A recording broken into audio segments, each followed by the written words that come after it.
इस वीडियो में हम लोग फाइनेंस कमीशन ऑफ इंडिया यानी कि भारतीय वित्त आयोग के बारे में समझेंगे।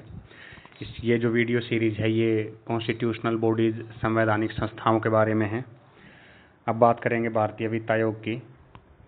भारतीय वित्त आयोग संविधान के अनुच्छेद 280 के तहत बना है और भारतीय वित्त आयोग की स्थापना या इसका संगठन और इसके सदस्यों की नियुक्ति राष्ट्रपति के द्वारा होती है। संविधान इस बारे में बोलता है कि राष्ट्रपति हर 5 वर्ष या जब भी उनको उपयुक्त लगे, अप्रोप्रिएट लगे, वो फाइनेंस कमीशन ऑफ इंडिया यानी कि भारतीय वित्त आयोग का गठन कर सकते हैं। भारतीय वित्त आयोग अपनी प्रकृति में अर्ध न्यायिक का है यानी कि सेमी जुडिशियल नेचर का है।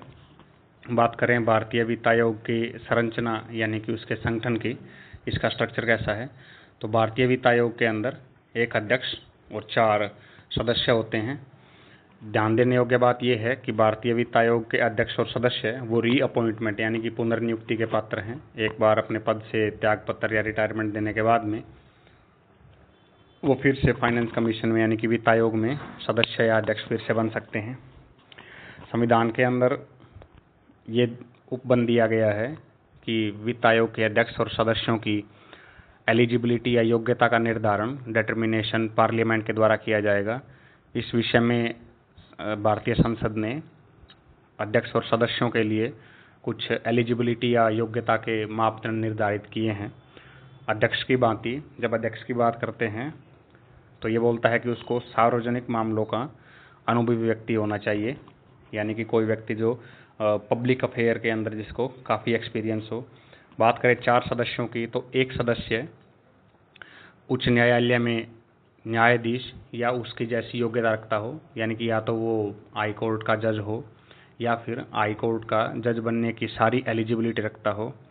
दूसरा, कोई व्यक्ति जो भारत के लेखा और वित्त का जानकार है, यानी कि कोई आदमी जिसको स्पेशल नॉलेज है सरकार के गवर्नमेंट के फाइनेंस और अकाउंट्स की। तीसरा, कोई व्यक्ति जो प्रशासन और वित्तीय मामलों का जानकार है, जो एडमिनिस्ट्रेशन और फाइनेंशियल मैटर के बारे में अच्छी जानकारी रखता है। और चौथा, कोई भी व्यक्ति जो अर्थशास्त्र का यानी कि इकोनॉमिक्स का अच्छा जानकार हो। उन्हें वित्त आयोग के अध्यक्ष और सदस्यों के रूप में नियुक्त किया जा सकता है। अब बात करें इसके कार्य की कि फाइनेंस कमीशन वित्त आयोग का गठन किस लिए किया जाता है, तो सबसे पहले जो कार्य वित्त आयोग के लिए निर्धारित किए गए हैं वो ये है कि ये संघ और राज्य यानी कि जो यूनियन ऑफ इंडिया है, केंद्र सरकार और राज्यों के बीच में, तथा जो अन्य परस्पर राज्य है उनके बीच में जो भी टैक्सेस होते हैं, केंद्र सरकार या भारत सरकार के जो भी टैक्स कलेक्ट करती है यूनियन गवर्नमेंट ऑफ इंडिया, उनके बीच में टैक्स को डिस्ट्रीब्यूट करते हैं। यानी कि कितना शेयर जो है वो करों का वो राज्य के पास जाएगा और वो शेयर राज्यों के बीच में आपस में कैसे बटेगा, इसके लिए जो नीति निर्देशक सिद्धांत है, प्रिंसिपल है, क्या क्या तरीके होंगे, ये निर्धारित करना फाइनेंस कमीशन का काम है। और इसके अंदर एक स्पेशल वर्ड है नेट प्रोसीड, यानी कि सिर्फ जो नेट प्रोसीड है, निवल राजस्व जो है, शुद्ध राजस्व, इसका ही निर्धारण वो करता है। टोटल जो टैक्स कलेक्ट गवर्नमेंट करती है उसके अंदर से टैक्स को कलेक्ट करने में कितना खर्चा आया और अदर एडमिनिस्ट्रेशन के प्रशासकीय हुए उसके अंदर हुए, उसको निकालने के बाद जो भी अमाउंट बचता है उसे नेट प्रोसीड कहते हैं। तो फाइनेंस कमीशन ऑफ इंडिया, भारतीय वित्त आयोग, उसी नेट प्रोसीड में से राज्य और केंद्र सरकार और परस्पर राज्यों के बीच में जो भी करों का बंटवारा किया जाएगा वो उसका निर्धारण करता है।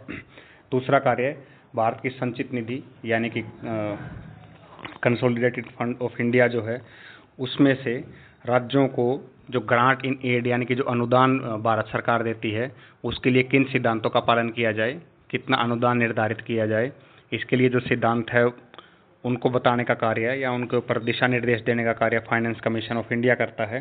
तीसरा, जब राज्य वित्त आयोग यानी कि स्टेट फाइनेंस कमीशन बनाए जाते हैं, जो 73वें और 74वें संविधान संशोधन के तहत बनाए गए हैं, जब राज्य वित्त आयोग भारत के राष्ट्रीय वित्त आयोग से सलाह मशवरा मांगते हैं या कोई भी ऐसी डायरेक्शन की मांग करते हैं जिससे कि नगरपालिका और पंचायत के संसाधनों को परिपुष्ट बनाया जा सके, उसको कंसोलिडेट कर सके, तो वो सलाह भारतीय वित्त आयोग उनको देता है। इसके अलावा चौथा, कोई भी ऐसा कार्य जो भारत का राष्ट्रपति भारतीय वित्त आयोग को देता है, इन सब कार्यों ड्यूटीज़ को फुलफिल करने के लिए राज्य वित्त आयोग की ड्यूटी लगाई गई है। अब इसको कुछ उदाहरण से समझते हैं। जो 14वां वित्त आयोग है उसका समय 2015 से 2020 तक रहा और इसके अध्यक्ष जो है वो YV रेड्डी थे। अब जैसा कि हमने सबसे पहले पढ़ा कि किस तरीके से या किन सिद्धांतों के ऊपर केंद्र सरकार यानी कि संघ और राज्यों के बीच में और परस्पर जो स्टेट्स है उनके बीच में टैक्स डिवोल्यूशन यानी कि कर किस तरीके से बटेगा राजस्व, इसके लिए 14वां वित्त आयोग है। उसके अंदर ये क्राइटेरिया माना गया था कि राज्यों के बीच में राजस्व के बंटवारे के लिए सबसे महत्वपूर्ण चीज़ जो ध्यान में दी जाएगी वो इनकम डिस्टेंस होगा, यानी कि राज्यों के बीच में जितनी अधिक आय में असमानता होगी तो जितनी गरीब स्टेट है उनको उतना अधिक पैसा मिलेगा। उसके बाद क्षेत्रफल देखा जाएगा, जिस राज्य का क्षेत्रफल अधिक है उसको अधिक पैसा मिलेगा। जनसंख्या को ध्यान में रखा जाएगा। इसके अलावा कुछ नई टर्म जोड़ी गई, जैसे कि फॉरेस्ट कवर है, वन का क्षेत्रफल कितना है, जिस राज्य का जितना अधिक वन का क्षेत्रफल है उसको उतना अधिक पैसा मिलेगा। और फिजिकल डिसिप्लिन यानी कि जो वित्तीय अनुशासन का पालन करेगा, यानी कि कुछ राज्य जैसे देखने में आते हैं कि वो वोट बैंक पॉलिटिक्स के लिए रेवडी कल्चर को बढ़ावा दे रहे हैं, जैसे कि फ्री की स्कीम्स लॉन्च करना, जैसे कि लोगों में धन बांटना, या जैसे कि महिलाओं को या किसी भी और जो अन्य वर्ग हैं उनके लिए जो DBT की स्कीम लाई जाती है तो उनसे राज्य की जो वित्तीय स्थिरता है उसके ऊपर नकारात्मक प्रभाव पड़ता है। तो ऐसे राज्य जो इन स्थितियों के ऊपर या इन स्कीम के ऊपर नियंत्रण लेके राज्य के घाटे को कम कर रहे हैं वो फिजिकल डिसिप्लिन यानी कि वित्तीय अनुशासन दिखा रहे हैं। तो ऐसे राज्यों को 14वें वित्त आयोग ने रिवार्ड किया था। और 14वें वित्त आयोग ने जितना भी केंद्र के पास राजस्व आ रहा है, नेट प्रोसीड है, उसमें से 41% जो है वो सभी राज्यों के लिए निर्धारित किया था। अब उसी तरीके से जो 15वां वित्त आयोग है वो जैसा हमने पढ़ा कि हर 5 साल के बाद तो 2020 से 25 के बीच होना था, लेकिन चूंकि हमने शुरू में पढ़ा है कि ऐसा राष्ट्रपति के विवेक के ऊपर निर्भर है, तो ये जो 15वां वित्त आयोग है इसका गठन 2020 से 2026 तक यानी कि 6 साल के लिए हुआ है। सबसे पहले इन्होंने 2020 से 21 एक वर्ष के लिए अपनी रेफरेंस दी या निर्देश दिए, और दूसरा उन्होंने 2021 से 26 तक के लिए जो भी वर्तमान में एक्टिव है, इसके अध्यक्ष NK सिंह हैं। अब 15वें वित्त आयोग ने और अधिक जो अपने टर्म ऑफ रेफरेंस है, किस तरीके से राजस्व के बंटवारे के सिद्धांत है उनमें कुछ फेरबदल किया है। जैसे कि इनकम डिस्पैरिटी, आय की असमानता राज्यों के बीच में जितनी अधिक होगी तो अधिक गरीब राज्य को अधिक पैसा मिलेगा। क्षेत्रफल को रखा गया है, जनसंख्या को रखा गया है, डेमोग्राफिक परफॉर्मेंस यानी कि एक नया शब्द 15वें वित्त आयोग ने जोड़ा है 14वें के मुकाबले। डेमोग्राफिक परफॉर्मेंस का मतलब ये है कि ऐसे राज्य जिन्होंने जनसंख्या को नियंत्रण में लाने के लिए बेहतरीन कार्य किया है, यानी कि जनसंख्या पॉपुलेशन कंट्रोल में रखी है, तो ऐसे लोगों को इसका लाभ मिलेगा। तो ऐसा इसलिए किया गया क्योंकि 14वें वित्त आयोग के समय में जनसंख्या को एक आधार जब माना गया था तो दक्षिण भारत के राज्य इस बात से नाराज़ थे कि हमारी जनसंख्या कम है तो हमको इसका नुकसान होगा। तो इसी को देखते हुए 15वें वित्त आयोग में जिन राज्यों ने डेमोग्राफिक परफॉर्मेंस यानी कि जनसांख्यिकी में अच्छा प्रदर्शन किया है जनसंख्या को नियंत्रण करने में, या फिर जनसंख्या में शिक्षा, स्वास्थ्य इत्यादि सुधार, शिक्षा के लिए जो सुधार किए गए हैं उसको रिवार्ड करने का निर्णय लिया है। इसके अलावा फॉरेस्ट एंड इकोलॉजी यानी कि वन और जो वन्य जीवन है उसका महत्व, उसका वेटेज बढ़ाया गया है। और एक नया वर्ड इसके अंदर जो है टैक्स को भी जोड़ा गया है। जिन राज्यों ने टैक्स के लिए अच्छा एफर्ट किया है, जिन राज्यों ने अपना कर संग्रह सुधारा है, उनको और अधिक पैसा मिलेगा। अब बात करते हैं इसके अन्य कार्यों की।